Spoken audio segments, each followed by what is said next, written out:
Bă, tu mă mai... Bă, tu unde te duci, bă, cu mașina?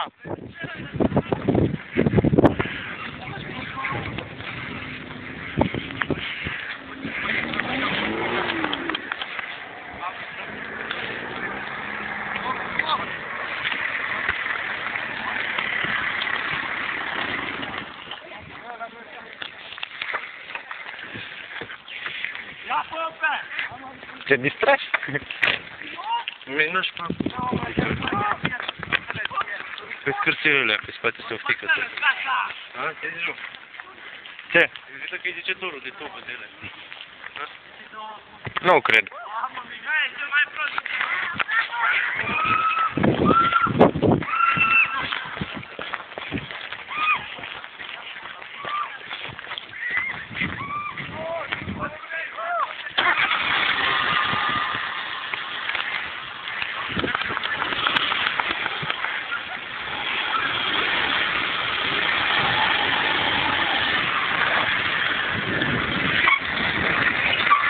Mama mea, bă!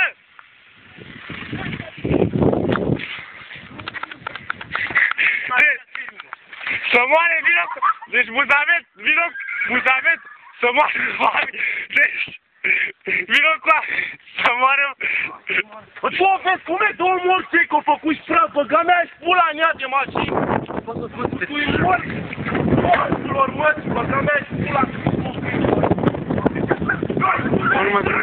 Bă, nimeche, mama! Bă, tu din gură, nimeche! Da, bă, tu să faci că mă săturai să moară, mă! Vezi ce înseamnă să te distrezi, vezi? Vino și distrează-te acum!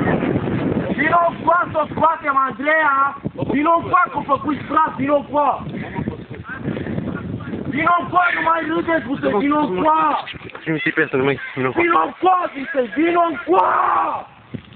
Bă, nimeche, mamă, pe tot! Nu, bă, că trebuie să o scoate! Bă, o scoate! Vino încoa să o vezi! Na, vezi ce înseamnă demaraje, morți! Asta e ce pula mea, alin prost!